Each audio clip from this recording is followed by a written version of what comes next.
Hi, I'm Tara. Hi, I'm Michelle. Welcome back to our podcast, Books and Beyond with Bound, a podcast where we interview India's best writers on their creative process. We've had a great season one where we interviewed our dream writers like Manu Pillai, Booker longlisted author Avni Doshi, Arsha Sattar, and many, many more. And we have over 17k downloads and counting. We could never have imagined that we would have such a great response for our podcast. So thank you all our listeners, and we are so excited to be back with season 2. And we are kicking off season 2 with the fascinating Ira Mukhoty. I really can't believe that we actually spoke to her, Tara. She is the author of Heroines, Daughters of the Sun, and Akbar. Yeah, and she's known for her fascination with historical women, and she brings alive characters that you wouldn't even know have existed. Yeah, Tara, and I think for me, the best part about the episode is how, all three of us love stories written by women. And, we have to admit, had we grown up with such stories, stories about such strong female characters, our world would have been, so different. And I loved how we discussed that with Ira and so much more. And she also told us about her next book, and I just can't resist reading it, whenever it's out. Yeah, and as somebody who's interested in history, there were certainly so many different historical tidbits to just think about and immerse yourself into a new world. So how does she do all of this? Let's find out. So we are really excited to talk to Ira Mukhoty today. She's a writer of historical nonfiction, and she's written 3 critically acclaimed books, Heroines, Daughters of the Sun, and Akbar. Welcome, Ira. Thank you so much. I'm so happy to be here with you today. So welcome, Ira. We're very, very excited to have you on. We have a whole host of questions. And congratulations on releasing a book during a pandemic. Yes, it wasn't intentional, believe me. So yeah, we have questions about that. Yeah. But, before that, what I think Michelle and I both really loved is the portrayal of women in, in your books. Right. And so we wanted to know, there's so much available on the Mughals, which is, the subject of 2 of your books. Yes. But what made you decide to, choose Mughal women as a subject for the book, especially Daughters of the Sun? Yeah. Well, it's there in all walks of life, whether in the scientific community, the literary one, artists have been written out of history, women artists, I mean. So, it is a real problem in the way we depict women's voices. And I had found that when I was writing my first book, Heroines. And there I came across the story of Jahanara Begum, Shah Jahan's daughter, who was extraordinary in many different ways. I think we'll get the chance to speak about her later. But that's when I realized that this certain notion that I had in my mind of Mughal women, which was really a result of, let us say, a post-colonial construct, which is that the Mughal women were in this fixed space, a closed space. They were degraded. They spent all their time trying to beautify themselves. They were barely literate, perhaps, nor didn't control much, didn't have much influence. This idea that I had vaguely in my mind of what Mughal women were was something completely false. And it had been handed down to us, through our colonial experience in the way that the British and the Europeans wrote about Muslim women in general. So when I realized that, first through Jahanara Begum's story, and then later on, I stumbled across the work of Ruby Lal, the academic, who has written a groundbreaking work on the early Mughal women. And that's when I realized that there was something potentially very exciting here to do, to really challenge the notion that people had of the sort of influence and power that Mughal women had. And so I thought it might even, be something that I could talk about right from the first women who came along with Babur, right to the end of the so-called great Mughals of Aurangzeb, and thereby depict a changing harem, a harem which wasn't static, because till then, even when we have recordings of later historians, let us say modern day historians, when they do talk about the Zanana in a much more nuanced way and a much more layered way, it is still a static phenomenon. So we will often have a book on all the great Mughals, and at the end you will have one chapter on the Zanana. And, everything is described in that one chapter, what the clothes were like, what the jewelry was like, what activities they carried out. but there's no sense of a vibrant, changing space. How could women have been the same in 200 years of history? This was clearly something which had been simplified. And that interested me. What were the women like who accompanied Babur on horseback? What happened to them? How did they become a more sedate and sedentary space? And how after that did they manage nonetheless to exercise their amazing influence through the reigns of Shah Jahan, and then how they slowly got written out of the stories at the time of Aurangzeb. So this is this entire changing cycle of women's influence that I wanted to bring out in Daughters of the Sun.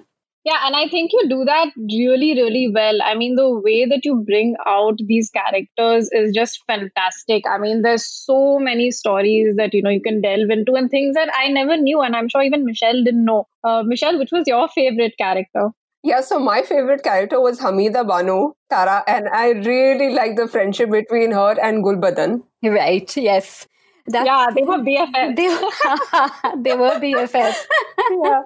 And they had a very long life. They lived together till the end of their lives, just a few years short of Akbar's demise, in fact. So you're right. That's a very interesting, not only Hamida Banu in herself, but her relationship with Gulbadan and how we are able to access Hamida Banu's voice through Gulbadan's writing. And Gulbadan is a fantastic writer. Yeah. I mean, some of the dialogue that you quote from her is fantastic. And for those of our listeners who don't know, she's the aunt of Akbar and she's actually the daughter of Babur. And what I found very, very interesting was, she, along with the whole troop of these women, went on a 7-year-old Hajj journey all on their own. That's right. So it's just fantastic. So what is that, one interesting incident that you found about her that really struck you? Unfortunately, Gulbadan didn't write much about herself. She was told by Akbar, please write everything you remember about your father and your brother, Babur and Humayun, so that we can write a wonderful history. So she did not think it right to write about herself, but she writes about some of the other ladies. And one incident that she writes about with a lot of, I don't know if it's intentional humor, but I found it, very funny, was about Bega Begum. And one day she is, grumbling to Humayun because he hasn't come to see her. Bega Begum was Humayun's first wife, his senior wife. So she's grumbling to him and saying, why do you go and see your aunts and your sisters and you don't come to see me first? I've been waiting for you for many days. And he's very annoyed and he goes away. And when he comes back, he asks all the ladies of the harem to write him an apology letter, So it shows this unusual side of Humayun too. And he said, all of you must write, I am very sorry for, questioning Humayun. Next time you have a problem with me, please put it in writing. And that I am a user of opium, and sometimes, I behave erratically. So I found this very refreshing to see this side of the harem, this sort of familial interaction between his wife, Humayun, the aunts, the sisters, and how it's all very open, and Gulbadan finds nothing wrong in recording these things, and later biographers, when they write things, they sort of curate their writing so much more, but hers is so refreshing and honest. But as for Gulbadan, what is most extraordinary for me in her life, as you say, is this Hajj, because it all in all, from start to finish, it lasts for 7 whole years. And these women are essentially unchaperoned. There's only one man with them, and all the others are women, and they're all royal women associated with the harem in some way. And they go off on their own on this extremely dangerous journey. In the 16th century, it was extremely dangerous. In fact, we are told that Gulbadan, when she goes to perform the Hajj, she gives away so much money in donation, in robes of honor that Akbar has sent with her, that the Ottoman authorities who are in charge of organizing the Hajj are actually taken aback. And they write letters to the Sharif of Mecca, and they say, please send back these Hindustani ladies. They are creating too much commotion and furor in the holy city. There are too many beggars coming for alms, and we want them out of here. So basically, in a way, they felt, I think, challenged by the wealth of this new empire, this Mughal empire. And when they come back to India, Gulbadan no doubt tells Akbar about all this, and he is very annoyed after this with the Ottoman authorities, and he discontinues the Hajj.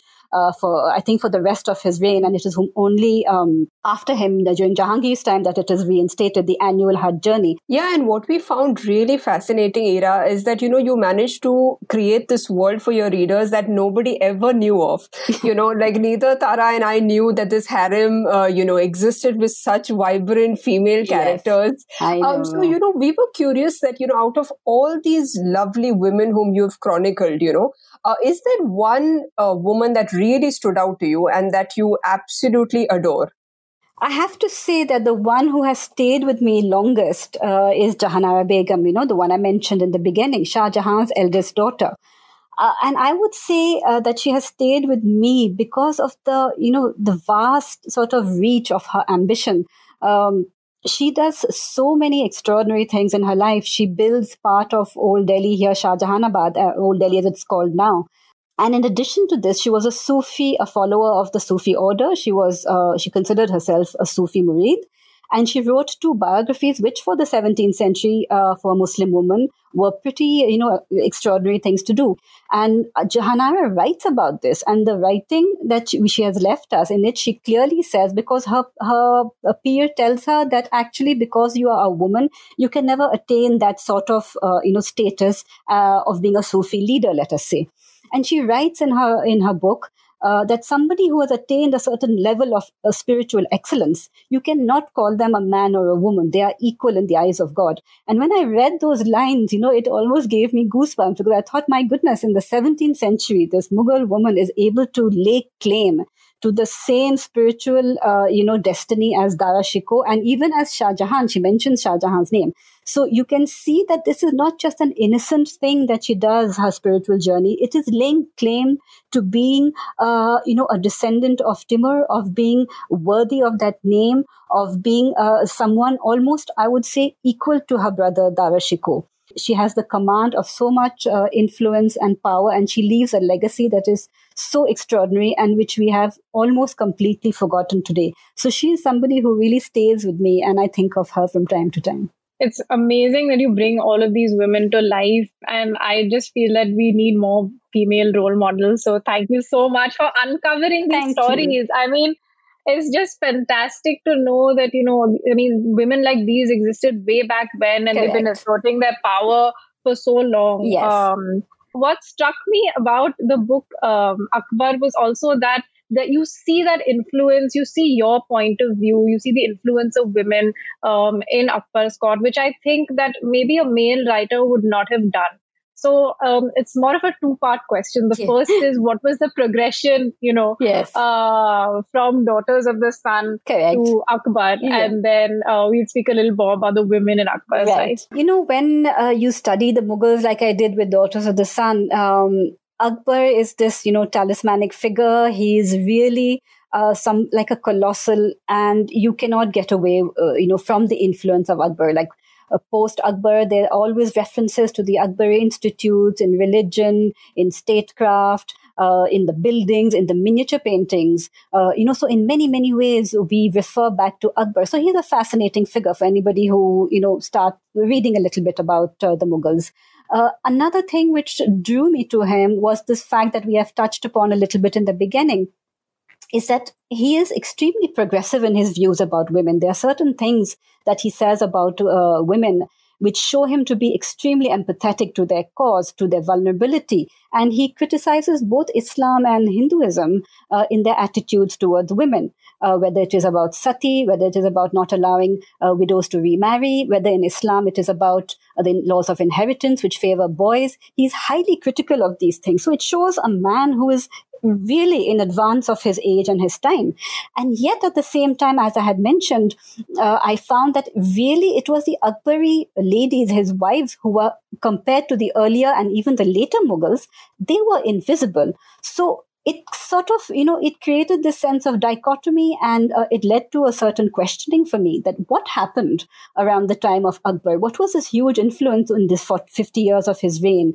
In today's day, where everything tends to be a little binary, tends to be weaponized, people, take history and they can twist it and manipulate it. I thought, well, let's go back to, say, almost the basics of Mughal history, Akbar, and study him and bring him out in a way that is accessible for people. And then people can make up their minds what they want to think of Akbar, what they want to make of the man. But let's reclaim these important figures of our history so that there's no danger of them slipping into somebody's, grasp who may use these figures for whatever purpose. And so I think it's an interesting exercise to look back and, critically re-examine these lives. Would the book be very different if it was written by, a man or somebody who did not have your point of view? Yeah. So that's an interesting question. That's also a very complex question. Will women necessarily write history differently? I don't know. What I do know is that from the time of heroines, I am very aware of the erasure of women's voices. So it is definitely something that I will always set out to do. In whatever I do, I want to see where the women are. I want to see where they have been removed and whether there's a way of bringing that back in. Now, I don't know if it is only because I am a woman, like the other writers like Manu Pillai does this as well. Yeah, that actually reminds us, of our recording with Manu Pillai and Arsha Sattar, very similar kind of writing and such fascinating stories. Correct. So I think it is a sensitivity more than the gender. It's, how you are thinking about history, how you have, or the reading you have done, and the sort of awareness. So it is also a movement that there is about what do we define as history? What constitutes history? Is it only to do with battles? Is it only to do with land acquisition, about territorial expansion? Or can we really expand that notion? Because who has created those definitions in the first place? Can it be more about, producing children, producing a home, language, culture, dance? So if you expand what you consider to be a historical process, then little by little, you will be bringing in a greater number of actors as well. So I think it is more the sort of background with which you're approaching your work, which will determine the sort of history you write, more than just depending on one's gender. Yeah, so Ira, what we really liked is how you took the plunge with Akbar, because, your first two books are, very female-centric. Yes. So if we talk about the creative process, did it change much for you while you were writing Akbar? Yes, Akbar was very different. With the first two books, which were really almost solely centered on women, one of my the challenges was finding primary sources, finding that information. It wasn't easily available. It is there. People will often say, oh, there's nothing on women. That's absolutely not true. That information is there, but it sort of lies in a fragmented state, if you like, So you have to really set out to look for it. I told, another person who was talking to me about this, that I felt like a medieval detective when I was working on the women. So I would look at architecture. I would look at inscriptions on architecture. I would look at miniature paintings. I would tie the two together. I would look for a little farman that one woman may have written. So it was really this process of almost archaeological digging up of sources, to have enough material to write. With Akbar, it was almost the exact opposite. There was a tsunami of information that I had because he is one of the most written about, actors in our history. In his own time, he had, biographies commissioned for himself. So there are the Persian language sources. There were the European sources, because this was the time at which the Europeans started landing on the shores of Hindustan, looking for trade. So they also started writing about this. And then we have the Jesuit missionaries who come at exactly this time, from 1580 onward. Yeah, Ira, and actually, that is what we really like about the book, that there are so many perspectives, right, Tara? Yeah, for me, I just love I know I'm harping on about it a lot, but I just love the way that you've woven, the influence of women into this, because that's something for me that I never, ever thought of before. And there's so much, as you said, about Akbar, and you really brought it to light in a fresh way. Thank you. So what we found actually, with Akbar is that there were a huge number, because he, his reign was 50 years and his matriarchs were around for a very long time. So there were very many layers of influence They were not just, his Rajput wives, which were, a significant portion of his life and influence, but there were his Hamida Banu, his mother, his aunt Gulbadan, Salima Sultan Begum, his other wife. So there were all these ladies from the earlier times, from the Babur and Humayun's legacy. And then we have the milk mothers who are sometimes forgotten, but, who are extensively involved in Akbar's childhood, especially when his parents have to abandon him almost for 2 years. And that influence continues right through his reign. And then we have also at the end, the way in which he treats his daughters, which I thought was also extraordinary. In today's day and age, when we still have to say "beti padhao, beti bachao," here was an emperor, in the 16th century, who said, and Abu al-Fazl noted it down, that when his daughters were born, he made it a point that their celebrations were just as extravagant, to celebrate their birth, as that for a son. And even today, that strikes a chord in India because, we are so reluctant to celebrate daughters the way we would a son. Yeah, absolutely, Ira. Yeah, I mean, as females, we could, really relate. And, it makes us wonder, Ira, like you have so much of information. Is there a way that you mark out, bits which are absolutely fascinating and some which are, just facts? But yeah, I mean, you have to include them. Do you have a way? That's the kind of key thing because, of course, it's important to get the information across. Of course, there are some things which cannot be left out, no matter how, they may not seem that interesting, but they are very much part of the story. And at the same time, at least for me, I'm a storyteller. So I want to engage the reader from the word go, and I want to hold their attention.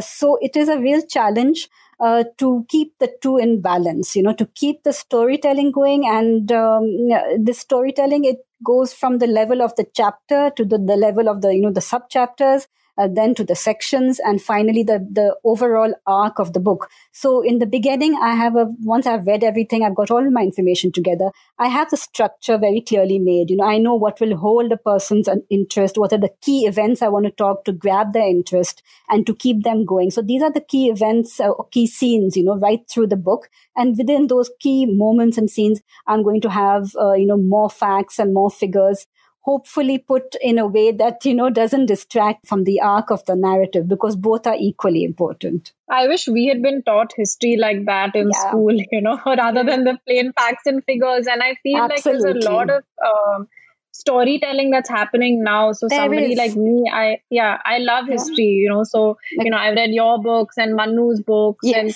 so I'm actually, relearning everything that I learned in school and adding so much more depth. And I really, really like that. But I'm interested to know, I know that you started writing sort of, you mentioned in other interviews, as an accident because you wanted to sort of give, female role models in history to your daughters. Yes. You wanted to introduce your daughters. But I want to know, were you always interested in history? Like, were you interested in history as a child, or, because it's something to stick to it? Yes. No, not at all. In fact, my experience of history in school was quite uninspiring, and I really didn't take to it much at all. I always liked English and writing. So writing is something that I've always liked to do, that I've always wanted to do. But, when at my time, when I was in school, if you were a good student, you were pushed to the sciences automatically. So, exactly. So you were like, literature, forget about it, So unfortunately, so then I actually am a scientist by training. And I did that for a little while, but it really just didn't hold my interest. And then when I wanted to get back to writing, it was therefore entirely accidental that it became history writing. It was just the way in which I met an editor, the ideas they gave me, and their suggestions, really. But I could have just been a writer of fiction as well. So it is. So talking about fiction, Ira, are you planning anything? And because, one thing that I really liked about your book, being a fiction writer myself, I was, looking for these storytelling techniques, the way you have, carved out the character of Akbar. Oh my God, so lovely. I think you do have fiction in you. So are you planning anything? Sometimes I think, that I would like to just get away from the tyranny of end notes and book notes and bibliography, and have the freedom to write fiction. So sometimes there is that yearning, because I'm first and foremost a storyteller, and second, a writer of history. So sometimes I feel that, but it's been so extraordinary because there's stories in Indian history. I mean, where am I going to get that? This is Game of Thrones all over again, right? So where am I going to get such extraordinary stories, just in my imagination? So I've just become hooked to history in a way in which to write my stories. So perhaps. So yeah, Ira, we are really, looking forward to a novel written by you, and we are sure that it will be as fascinating as, your history books. So as a writer, Ira, I'm curious, what came before Heroines? So, I'm really fascinated with what happens behind the scenes and before your first work is ever published. So was there anything written before that? Yes, in fact, there is a manuscript which is a work of mythology, because I began to be interested in the myths, in our great myths, the Mahabharata essentially. And I came across Iravati Karve's work, about her essays on the women of the Mahabharata. And that fascinated me because it's just in my family, we've been kind of interested in the stories of Krishna, in that whole mythology. My daughters are called Yashoda and Devaki. So, I thought, I was interested in digging a little deeper. And, there was clearly scholars had done work where they showed that the Mahabharata was written over many hundreds of years. And there is an essential earlier core, if you like, which is quite different from the later layers of the Brahminical writings. And so I got into that for a few years, and I have a manuscript which deals with all the women of the Mahabharata, well, not all, but like some 15 odd women of the Mahabharata, starting from Ganga and Satyavati right down to Kunti and all the rest. So what happened? What happened to that manuscript? It's there. It's there, and it'll be published next year, hopefully. Oh wow! That's absolutely fantastic. That's amazing, and I can't wait for that. Yeah. I mean, I love history and also mythology, something that fascinates me a lot. Right. Right. And, a very interesting thing that, before this podcast, Michelle and I were talking, we talked about the Akbar Birbal stories and how that's sort of the point of contact, for the mythological or maybe folktale way of, getting in touch and, understanding a bit more about Akbar. But we wanted to know, and I think, Michelle, you also were reading some stories recently. Yeah. And I was actually reading them in Hindi. I really enjoy Hindi, and I wanted to get in touch with it. And oh my God, the stories are hilarious. So we wanted to know, what is the real story of Akbar and Birbal? So, there's a scholar called C.M. Naim, who's done a lot of work on Akbar Birbal, on the stories, in fact, on what lies behind it. Is it true? Is it not true? So he's written a very interesting essay on this, and he has basically said that the king jester genre is one which has existed in literature, in history, in many countries. And the Akbar Birbal stories are basically an enactment of that basic genre. And the actual stories which are described, and so many of them are based on puns or, jeux de mots and just wordplay. For example, I was rereading his essay the other day, and he says that there's one scene in which Birbal and Akbar are, on a boat together, and a string of pearls falls into the river, and Akbar says to Birbal, Mala de, which could either be Mala de do, give me back the necklace, or Ma la de, which is bring me my mother. And so nuanced, right? And really enjoy that, yeah. And apparently Birbal answers and said "Behne do," which you can either mean let it float away, or "Behan de do," give me your sisters, which is quite a naughty and cheeky thing to say. And but basically, this scholar C.M. Naim says that it is a genre. He has examined many of these stories, and he has found no truth no recording in the Persian, contemporary writing of any of these popular stories. Oh, so it's just for entertainment. It is for entertainment, and it is also almost a subversive genre. It is a way for people almost to identify with Birbal and to, in a way, push back against the might of the Mughal Empire. Because when you are faced with this very mighty empire, people talk and there's gossip and there are stories told. And it is a way for you to subvert the influence and also to humanize the emperor, which could be this larger than life figure. But having said that, Birbal was absolutely a real person. And, he came to the court very early on in Akbar's career, and Akbar grew very fond of him very quickly. He was this Brahmin called Mahesh Das, and he was very quickly given the title Kavi Rai. So clearly he had something of the poet in him. He was able to conduct repartee, verbal repartee very easily, very charmingly. And this was something that Akbar, appreciated a great deal. And so Birbal was able to become very close to Akbar, and Badauni, who was always grumbling about the influence of Hindus, he writes and says, because of his genius, Birbal was able to become very close to Akbar, and it became a case of my flesh is thy flesh and my blood is thy blood. So that shows how close the two men were.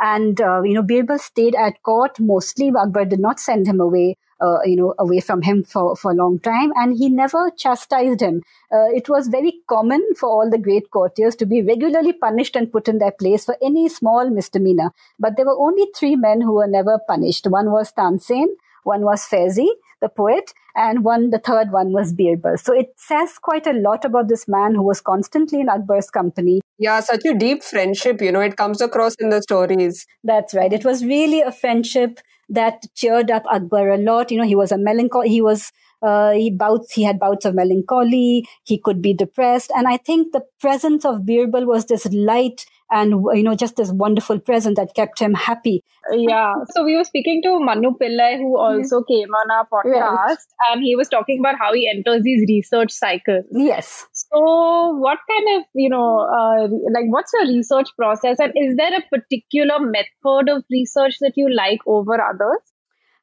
So the process, I think, is, because I've heard Manu describe his, and it is pretty similar. We write a similar sort of history.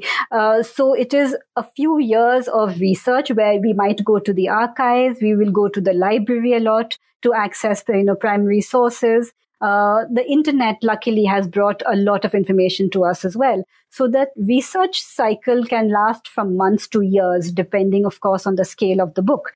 And in that, you just basically just skim through books and take notes of what is of interest to you. At least that's the way I do it. And for me, somehow the only way I can do it is all or nothing, So it takes over my life, and I think about it even when I'm walking. The scenes are playing out in my mind. I'm putting bits of information together, because what I like is finding rhythm and patterns to stories. It's not just relating one thing after another. It's what is the pattern that runs through somebody's story, or what is the intricate design that I can bring out by layering several threads together. So it is something that sticks over my life. And then once I have that information, then it's the actual working on the writing process and structuring the book and the chapters and starting the writing process, which is, relatively speaking, I would say about another half amount of time. Say, so if I've taken 2 years on research, it can take 2 years on the writing. Yeah. So, Ira, we, as writers, we all go through these phases where we have this self-doubt, eating us up from inside. Yeah. So, Ira, what is your, process like? Like, how do you deal with this, bouts of self-doubt? Self-doubt. Do you deal with self-doubt?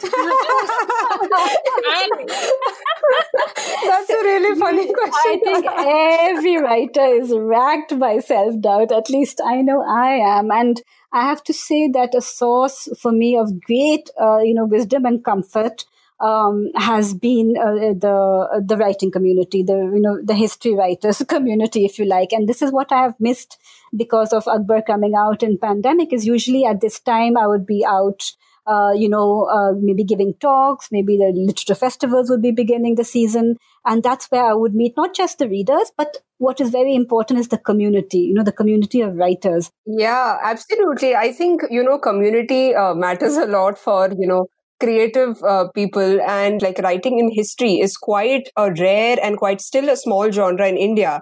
So, what is the community like, Ira? Like, do you all depend on each other, or how does it work? Well, it is how you, as a person, how you function, how much you need, feedback from people.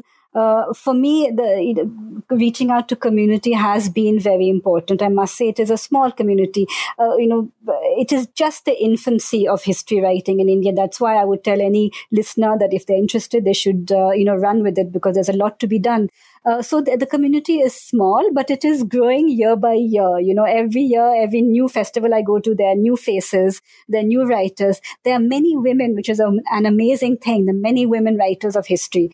Which can, I feel, only be a good thing. And so there's that sense of, like-minded people who know exactly what you're talking about, where you're coming from. And we immediately get into conversations about writing and the research process. Yeah. I send my work to a few close friends, beta readers, and I really trust them because they know my work. I feel that when feedback comes from someone who knows your work closely, it helps. Yeah. What about you, Tara? Like, I would like to know about your community, as an entrepreneur. Well, I'm not a writer, so I don't have a writing community per se.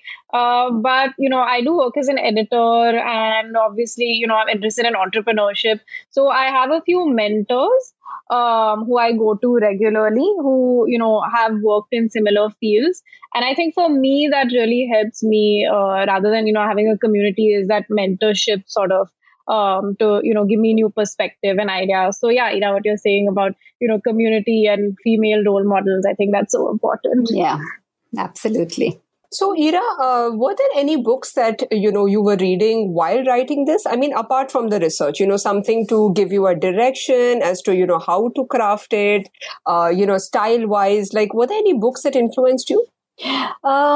Yes, for stylistic influences, there are certain works. There is Joan Didion's work, which I love her essays. I love Joan Didion. Yeah, exactly. I love her too. And I think her style, just the way she uses words with such efficacy, such care, I really like that. So she has helped me a lot in that sense. And then I also, even though she writes historical fiction and not nonfiction, I do like Hilary Mantel, because she even though her conversations, her dialogues are created, but her world, her textual world, the what people are wearing, what they're eating, all that is heavily researched, and she brings that to life in an extraordinary way. So, Ira, do you read? So I know you must be reading a lot outside the genre. So, what are some books that you're reading for fun, and maybe any fiction recommendations? Yeah, I read a lot of fiction as well. I read a lot of literary fiction because I like to read good language. It helps me as well. So what would I recommend? Have any of you read Helen Garner's work? It's not. No, haven't. Okay, yet. you must run and read, because it is not fiction. She's actually a journalist, but the way in which she writes about the great cases in Australia, and she gets into the human side of it and why have people done certain things. They are really extraordinary books. So there's this book which she's written called In This House of Grief, which is absolutely, a shining example of her genre. Then I like Chimamanda Adichie a lot. I like her writing. I love her writing. Yeah. I like Helen MacDonald, H is for Hawk. I thought that was brilliant. Lisa Moore, I like her work as well. So a lot of, even though there isn't a certain type, I find that without meaning to do it, I have been attracted in the last 10 years, I think. 90% of the books I read are books by women authors. And it is not at all something that I choose to do. It is the ones that I am drawn to, Actually, it's really funny. Somebody recently asked me, what kind of books do you read? And then I went over sort of the books that I've read in the last few months. Yeah. And I also inadvertently only pick up books which have female protagonists. Or Yeah, it's such a subconscious thing. Yeah, subconscious, completely. Yeah. I don't know why, but I mean, I just don't find myself as interested in books with strong male characters. Maybe I'm seeking it out. But that's very interesting, and it's nice to know that, Yeah, maybe as you get older, you have just less tolerance for things that you don't relate to anymore. Maybe, and I just like getting into a very intense gaze on maybe it can even be a very small family drama, but very intensely looking at that. But the female gaze, the right? Female gaze. Yes. Yeah. And now, I mean, I just love the contemporary fiction scene, Yes. And Tara and I, absolutely love this book, My Sister, the Serial Killer. And then, I haven't read that. Oh, yeah. And then Convenience Store Woman. I mean, there are so many books coming out right now by female writers that are so much fun. Yeah. Absolutely. There's this book that I read. Have you guys heard of Curtis Sittenfeld? No. Haven't. Oh, I've been following her for, she's been writing for the past 10 to 15 years. Okay. And I recently read a book, which is a fiction. It's called An American Wife, and it's a fictionalized version of Laura Bush's life. Oh. And I read it after I read Michelle Obama's Becoming, because I got very interested in the lives of first ladies. Yeah. So that was a very, very interesting. That sounds interesting. I'd highly recommend it. Yeah, I think the literary scene is changing for the better. Very happy about it. Yes. Speaking of, characters we like and all of those things, you write so many characters, obviously, and you excavate so many details. But, I'm sure that, as a writer, maybe, do you have biases, or do you like certain characters over another, and how do you filter out that bias when you're writing? That is a good question, because much as we like to stick to the truth, and that is a writer's job, and especially a writer of history, it's inevitable. You are, after all, the product of your upbringing, your culture, your education. It's impossible not to have any bias whatsoever, and I think the key is to, even when you have a bias, when you come across something, you have to check it against facts. You have to keep fact checking yourself and saying, okay, I'm going down this road. Am I sure that this is what's happened? And I remember one reviewer of, I think, Heroines had said that, they'd been very favorable, but they said there are no negative shades to these characters, and they seem, too positive only. And I took that to heart, and I said, yes, because that was my first well-published book. And I think I was really in love with each and every of those 8 characters. And I did not want to see anything terribly negative about each person. So I made a conscious effort, and I was like, I'm going to look at people, putting my judgment aside and trying to see them as flawed human beings. And from Daughters of the Sun onwards, I tried to do that to a much greater extent.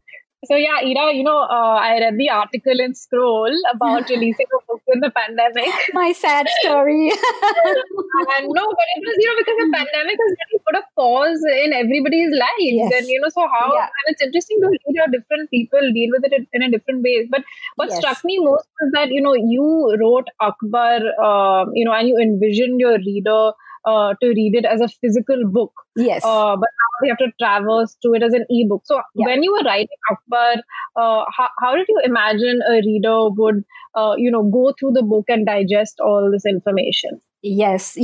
So, that was a huge challenge. I would say it was my number one challenge, because I'm writing primarily for a lay audience. I'm not writing for the academics who already know a lot of this material.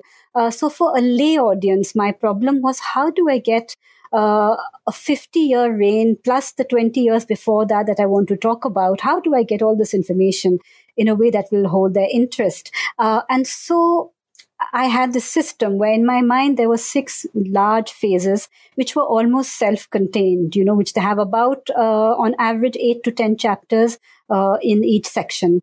And each of these sections covers about between 8 and 12 years of Akbar's life. And they are self-contained in the sense that you can read just those chapters and leave it aside for a while, because something momentous has happened in those 8 to 10 to 12 years. So I thought this would be useful so that people could take a break and not feel that they have to read Akbar in one sitting. You get enough of a sense of the person evolving in those 8 to 10 chapters, and then you can stop and come back and you still know what's happening. You can still pick up the story. You don't feel like you have to go back and refresh yourself. Yeah. Yeah. The sections really work. Yeah. So I'm glad they work. And in fact, it was important for me to imagine the reader with this book in their hand so that they could refer back to the images, but also to the cast of characters, because God knows there are many characters in this book, and sometimes I would get confused, So it's useful to be able to also go back to the cast of characters. Who is married to who is whose son or daughter? How does this happen? The marriages. Yeah. And for me, Ira, like I really loved how accessible it is, because I'm not really, history reader, unlike Tara. Tara reads a lot of history. Okay. So for me, honestly, it was, I had my own apprehensions, but the way you wrote it, Ira, it was very accessible. I'm so glad to hear that, because really I wanted to make it accessible to somebody who may not necessarily feel normally that they would pick up a big book of history, Yeah. So, Ira, since you do so much, I can imagine the kind of energy that is spent into, writing these books. And then, you have to talk about them like you're doing on this podcast, So do you ever face creative burnout? Because that is something that I struggle with myself. And I've always wanted to know, especially for a writer, like a scholar like you, who deals with such a dense subject. How do you manage that? Yeah. So, there's a two-part to that. In one is the process of talking to people about the books, because now, it's not enough to be a writer. You have to sell your book as well. And part of that is, readers wanting to know about you, wanting to know about the writing process, about how you've written your book. These are very valid questions that they have, and you have to be able to answer all of these questions.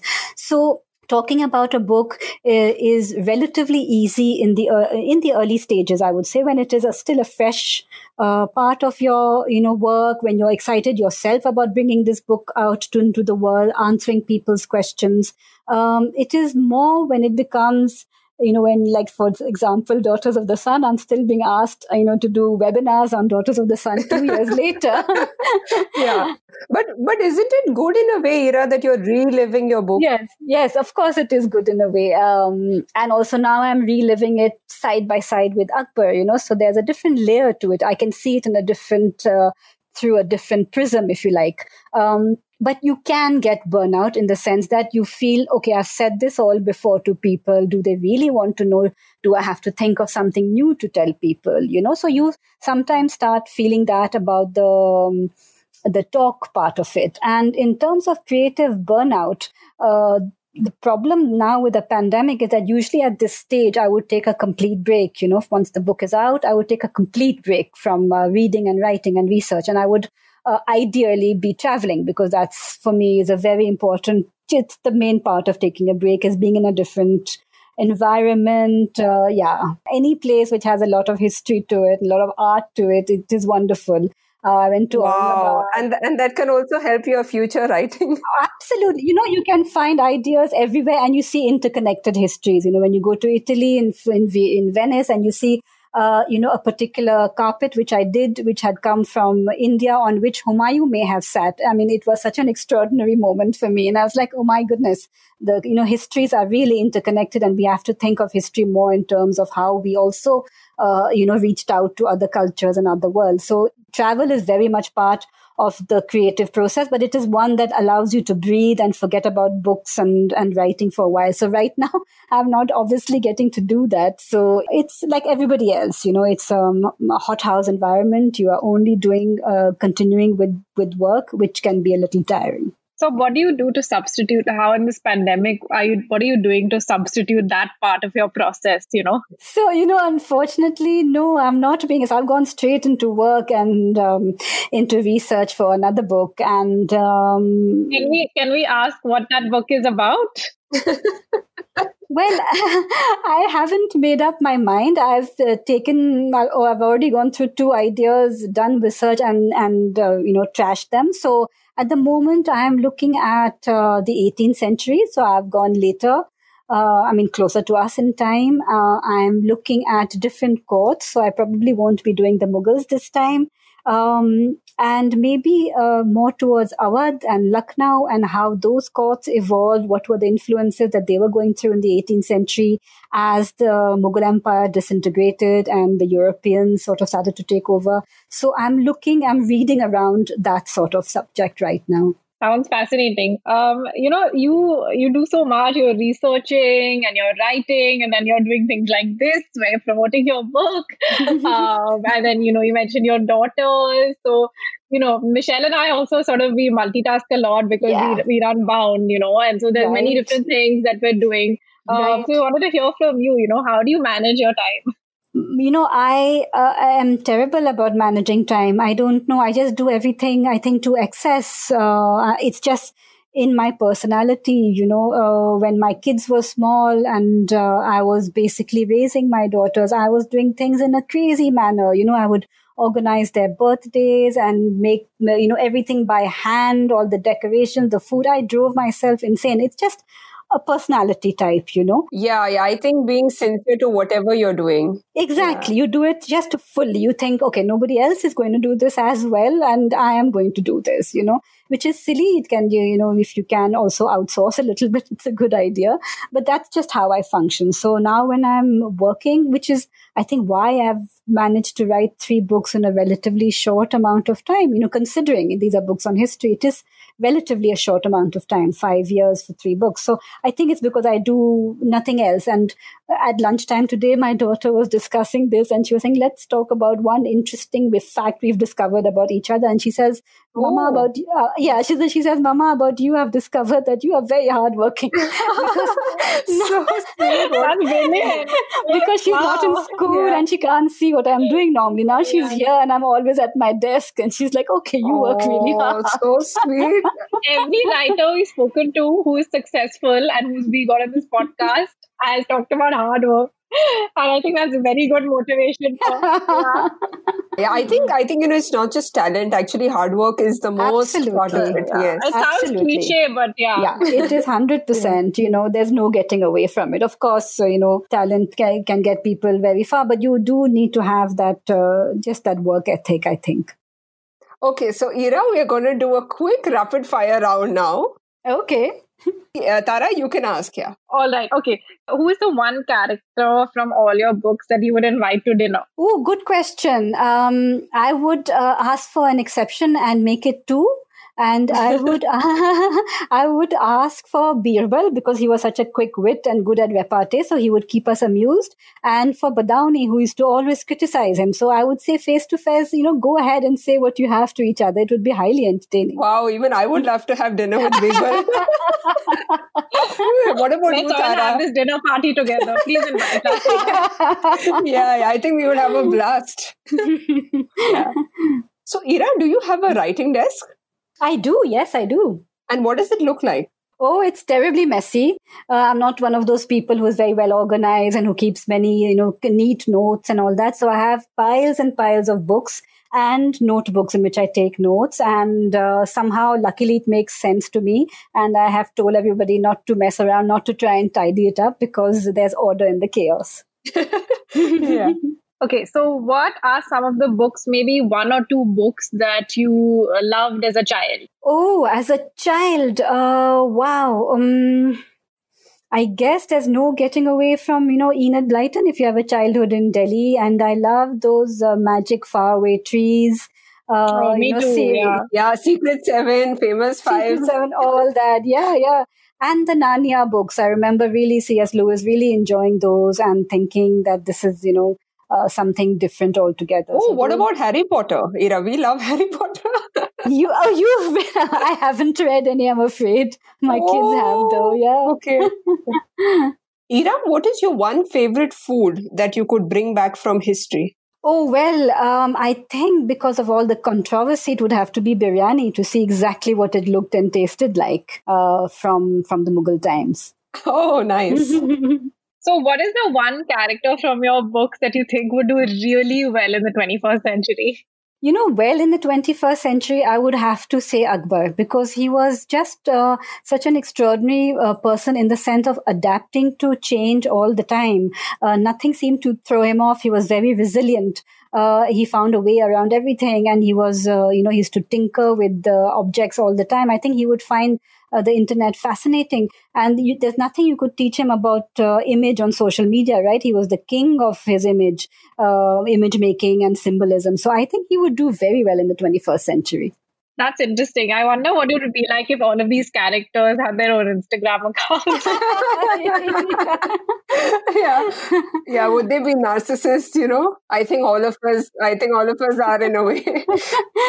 So, Ira, what are your interests apart from reading and writing? Well, one long-term interest, which will make me sound like a horrible old fogey, is gardening. Actually, I've always loved it, and I find it rejuvenates me, and it's incredibly creative. And traveling, as I was mentioning earlier. So I really do love traveling, and I miss it very much in lockdown. I'm looking forward to traveling as soon as I can. That's very interesting, actually. Yeah, gardening is something I wouldn't have thought of.